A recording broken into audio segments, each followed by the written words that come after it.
Comment apprendre la musique de film orchestrale, épique, à l'ancienne.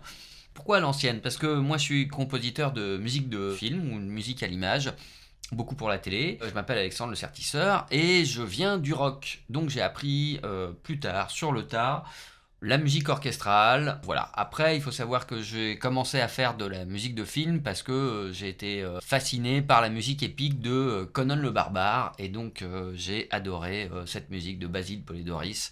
Donc voilà, c'est ça aussi. J'ai grandi en même temps que les films de Star Wars et donc Indiana Jones. Et donc j'ai adoré bien évidemment la musique de John Williams aussi. Donc ça, c'est toutes les raisons pour lesquelles j'ai fait de la musique de film. Mais au départ, j'avais plus une formation rock. Et donc j'ai dû me former sur le tas à la musique orchestrale.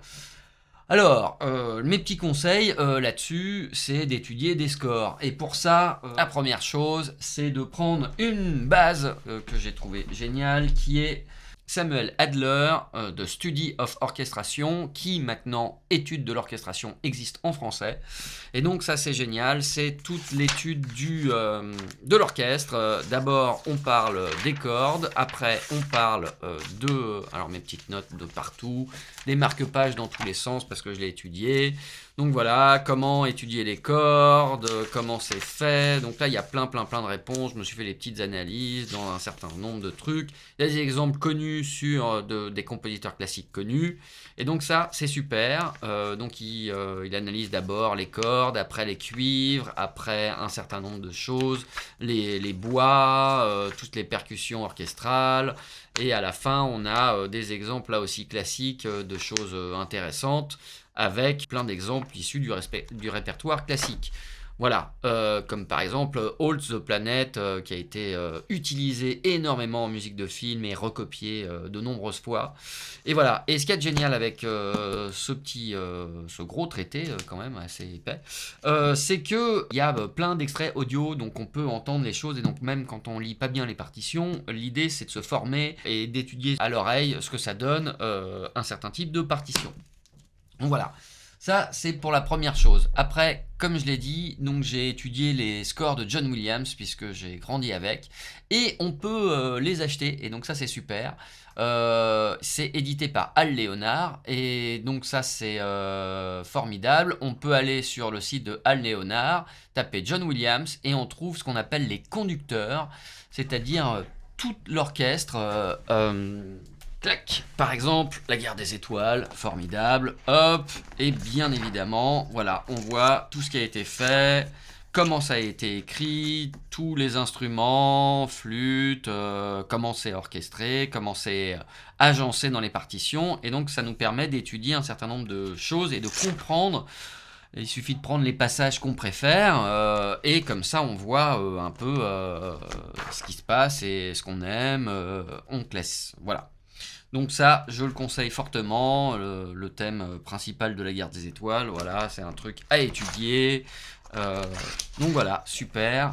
Hop, un petit marque-page là où j'en étais à un moment. Sur le thème de la princesse Léa, mais il y a aussi bien évidemment la marche impériale, enfin bon, un certain nombre de choses. Voilà, un autre score de John Williams que j'ai adoré, c'est Superman. Et là aussi, on voit exactement comment ça a été fait, petite analyse que je me suis fait sur la partition. Donc voilà, c'est super d'étudier tous ces scores. Hop là, hop là, hop là, on voit vraiment comment ça a été composé, orchestré, et qu'est-ce qui sonne, qu'est-ce qui fait que ça marche. Voilà, hop, ça c'est pour les scores de John Williams. Hop, mais après, comme moi je le disais, moi ce qui m'a fait venir à la musique de film, c'est Conan le Barbare. Et Conan le Barbare, il est maintenant édité chez un éditeur qui s'appelle Chris Siddall Musique, et qui sort un certain nombre de choses. Donc il y a Conan le Barbare, mais il y a aussi là Independence Day ou Aliens de James Horner. Donc moi j'ai acheté Conan le Barbare, et ça c'est vraiment le score de Basil Poledouris qui m'a fait aimer la musique orchestrale épique. Elle est géniale, et on peut voir énormément de choses, comment ça a été fait, quels sont les effets qui marchent, qui fonctionnent. Donc voilà, ça c'est super. C'est magnifique. Voilà. Et donc moi c'est le score qui m'a fait aimer les choses, mais il suffit d'essayer de trouver des scores qui nous parlent et on peut les étudier après à loisir. Donc voilà, ça, si on veut faire de la musique épique, c'est quand même absolument à étudier. Conan le Barbare de Basile Polidoris, magnifique. Tac. Et donc il est disponible sur Crestidal. Il y a un autre éditeur qui fait des scores aussi, et j'en ai eu plusieurs parler, c'est Omni Publishing, Omni Music Publishing, et où il y a entre autres mon score moderne préféré orchestral qui est How to Train Your Dragon, c'est-à-dire Dragon en français, de John Powell. Ça aussi, c'est un score magnifique, un grand classique à avoir à la maison pour s'entraîner, comprendre exactement comment ça a été fait, comment ça a été orchestré. Il n'y a rien de mieux. Voilà, mais sur Omni Publishing, il y a aussi plein d'autres choses qu'on peut voir de plein d'autres compositeurs et c'est super. Le score de Dracula est génial. Voilà, on a un certain nombre de choses. Le score de Bernard Herrmann de La Mort aux Trousses, North by Northwest, c'est aussi super. Alors, le problème de ces deux éditeurs, Crestidal et Omni Music Publishing, c'est qu'ils sont aux États-Unis. Et donc, quand on les commande, il y a des frais de douane, il y a des frais d'import, tout ça. Donc, ça fait que déjà, les scores sont pas donnés aux alentours de 100 euros. Mais en plus, on paye deux fois le prix avec la livraison en plus et les frais de douane. Donc, il y a une petite astuce, entre guillemets, à avoir, c'est de passer par le site Scott Music Group. Et voilà, et là on tape le nom de l'éditeur et on va pouvoir retrouver, voilà, par exemple Dragon, ici, qui est à 79 euros. Et résultat, on peut l'avoir, comme c'est un site qui est européen, on n'a pas ces frais de douane, on n'a pas ces frais d'import qui sont quand même très compliqués. Et on retrouve de nouveau, voilà, des scores géniaux et incontournables. Retour vers le futur d'Alan Silvestri, ça aussi c'est super.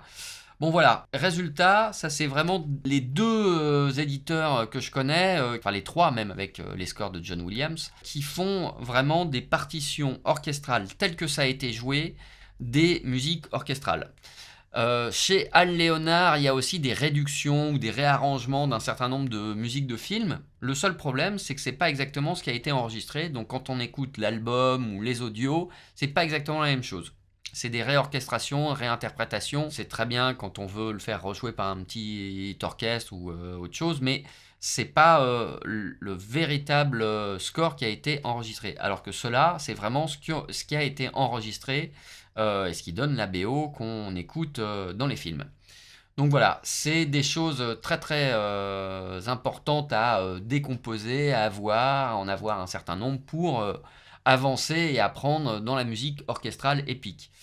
Il y a une dernière petite chose, c'est que j'ai pas mal fait, et entre autres j'en ai un là qui est très bien, c'est l'éditeur pour les scores plus classiques, Ellenburg, qui fait des scores de compositeurs classiques.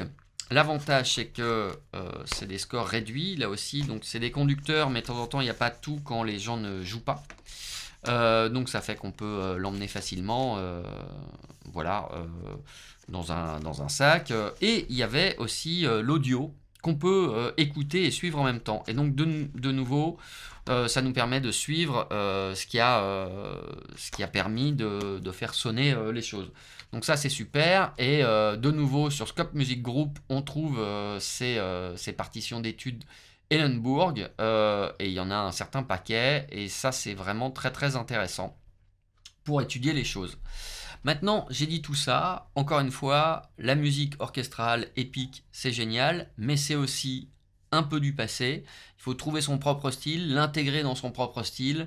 Moi, dans les travaux que je fais, ça représente 10 ou 20% de la musique que je fais, principalement pour les films d'animation, pour les films jeunesse, je fais plus d'orchestral.